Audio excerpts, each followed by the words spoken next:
স্বৈরাচারের এজেন্টগুলো বাংলাদেশের প্রতিটা দপ্তর পরিদপ্তরে প্রত্যেকটা রন্ধে রন্ধে এখনো জীবিত।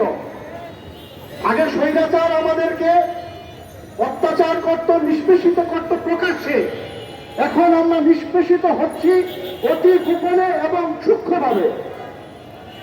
আমি আজকে উপস্থিত সাংবাদিক ভাইদের উদ্দেশ্য করে বলবো যে আমাদের এনডিপির পক্ষ থেকে আমরা এই জুলাই বিপ্লবের সাথে আন্দোলনে ছিলাম এবং জুলাই স্পিরিটের প্রত্যেকটা কাজ এবং প্রত্যেকটা আদর্শের সাথে ঐক্যমত পোষণ করেছি।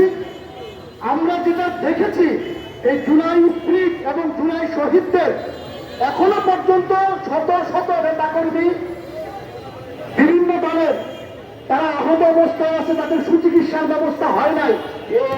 যারা নিহত হয়েছে তাদেরকে এখনো পর্যন্ত উল্লেখযোগ্য করার মতো কোনো কাজ করে নাই।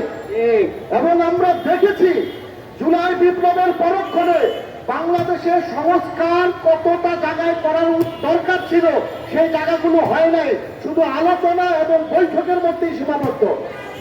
আমরা আশা করব ডক্টর ইউনূসের সরকার, এই অন্তর্বর্তীকালীন সরকার দ্রুত সময়ের মধ্যে সংস্কার যেখানে যেখানে করা লাগে সংস্কার কমিশনের মাধ্যমে আমাদের বাংলাদেশের মানুষের যে চাহিদা এবং প্রয়োজন এবং যে আকাঙ্ক্ষা, এই আকাঙ্ক্ষা পূরণে সচেষ্ট হবে।